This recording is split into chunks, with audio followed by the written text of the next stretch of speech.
IPhone ব্যবহারকারীদের মানে summer আসলে প্রবলেমের কোনো শেষ নাই। উইন্টারে আইফোনগুলো যদিও ভালো থাকে, বাট সামার আসলে ডিসপ্লে ইস্যু, ব্যাটারি হেলথের ইস্যু, অনেক রকমের ইস্যু হয়। সো আজকের এই ভিডিওটা একটু দেখেন, যারা যারা আইফোন ইউজ করেন, কিছু সেটিং দেখাবো। সেটিংগুলো করে নিলে আপনাদের আইফোনটা কিছু হলেও একটু সেফ থাকবে।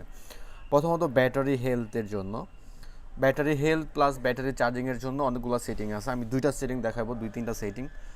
প্রথমে যাবেন আপনারা জেনারেলে যাওয়ার পরে এই সেটিংগুলো আমি আগেও করছি আগের বছর, আবার নতুন করে দেখা দিই যে ব্যাকগ্রাউন্ড অ্যাপস দেখেন এটা অফ করা আছে। এখন আমি যদি অন করে দিই এখান থেকে, এই যে অ্যাপসগুলো আছে এগুলো কিন্তু কোনো দরকার নাই।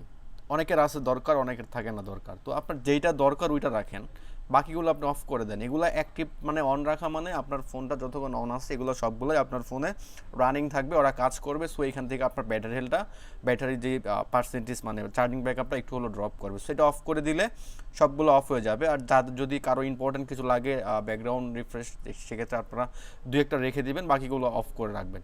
তারপরে আরেকটা সেটিং আছে হলো আপনার নোটিফিকেশন। ধরেন যে আপনি কথা বলতেছেন, নোটিফিকেশনটা আমি আগে দেখাই। এটা সাউন্ডে চলে গেছে। নোটিফিকেশন, এইখানে আপনার যেগুলো নোটিফিকেশন দরকার নাই, ধরেন যে এখানে আমার টিউব নাই, যদিও ইউটিউব, মেসেঞ্জার, ফেসবুক এগুলো নাই, এটা একদম খালি ফোন। জাস্ট আপনাদের সেটিং দেখানোর জন্য এটা নিছি আমি।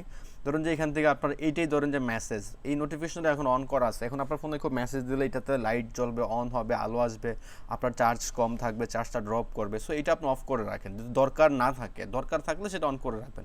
এটা আমার দরকার না, এটা আমি অফ করে দিলাম। তারপরে আরেকটা সেটিং হলো, এটা সবাই করে রাখে, ডার্ক মোডটা অন করা থাকলেও আপনার ফোনের চার্জটা অনেক ভালো যাবে।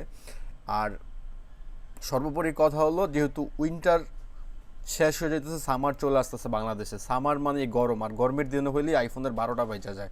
সো আপনারা যতটুকু ট্রাই করবেন ফোনটাকে একটু কম হিট করার জন্য, মানে যখন দেখবেন যে ফোন একটু বেশি গরম হয়ে যেতেছে তখন একটু কম ইউজ করার ট্রাই করবেন, বা একটু ঠান্ডা হওয়ার জন্য সুযোগ দিবেন, কারণ এটারও একটা জান আছে, এটারও একটা প্রাণ আছে। আর সামার আসলে আমাদের ফোনগুলোর যে প্রবলেমগুলো হয়, ব্যাটারি হেলথ দ্রুত ড্রপ করে, ডিসপ্লে হোয়াইট স্ক্রিন হয়ে যায়। বিশেষ করে 13, 14, 15 এই মডেলগুলোর ডিসপ্লে সবচেয়ে বেশি প্রবলেম হয়। সবচেয়ে বেশি হয় 13 প্রো ম্যাক্স, দেন 14, দেন 15। যাই হোক, এই ছিল আজকের সেটিং। আর বিশেষ করে যারা আইফোন ইউজ করেন, অ্যান্ড্রয়েড ফোন দিয়ে চার্জ দেন, অ্যান্ড্রয়েড ফোনের চার্জার অনেকে ইউজ করেন।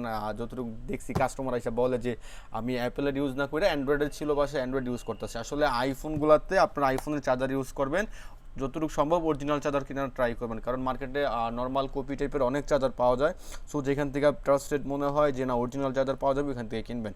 যদি এই চার্জার কারো লাগে, আমাদের স্টক অ্যাভেলেবেল আছে, চার্জার নিতে পারবেন। চার্জারের প্রাইস হলো 3000 টাকা, বাট অফারে পাবেন এটা মাত্র 2200 টাকা। 1 বছরের গ্যারান্টি পাবেন, 1 বছরের মধ্যে যে কোনো সমস্যা হলে চেঞ্জ করতে পারবেন।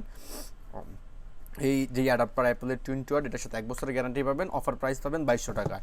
আর যাদের ফোনের ব্যাটারি হেলথ একদম কমে গেছে, চার্জ একদম কম থাকে, এই যে পাওয়ার ব্যাঙ্কটা, এটার অনেক ভিডিও আছে আমাদের পেজে।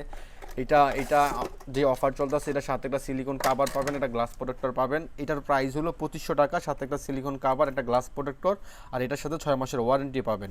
সো বিশেষ করে যারা সামারে আইফোন ইউজ করেন, আসলে আইফোন তো সবাই ইউজ করেন, যারা র্যান্ডম ইউজ করেন তাদের জন্য একটু বেশি প্রবলেম হয়। কারণ ওভারঅল দেখা যায় ফোনগুলোতে হিট বেশি হলে, মানে বেশি গরম হয়ে গেলে তখন র্যাবনগুলোতে সমস্যা হয় বা ব্যাটারি হেলথটা ড্রপ করে। তো যতটুকু পসিবল আপনারা চাইবেন একটু ঠান্ডা ওয়েদার ইউজ করার জন্য, মানে একটু ফোনটাকে একটু ঠান্ডা রেখা ইউজ করার জন্য। এই ছিল আজকের সেটিং। আর স্পেশাল সেটিং হলো যারা নোটিফিকেশন, কথা বলার সময় যে বলে নোটিফিকেশন আছে ইউটিউবের, তাদের জন্য বলতেছি জাস্ট ইউটিউবে যায় এইভাবে নোটিফিকেশন অফ করে দিবেন, তাহলে নোটিফিকেশন আসবে না, কথা বলতে প্রবলেম হবে না।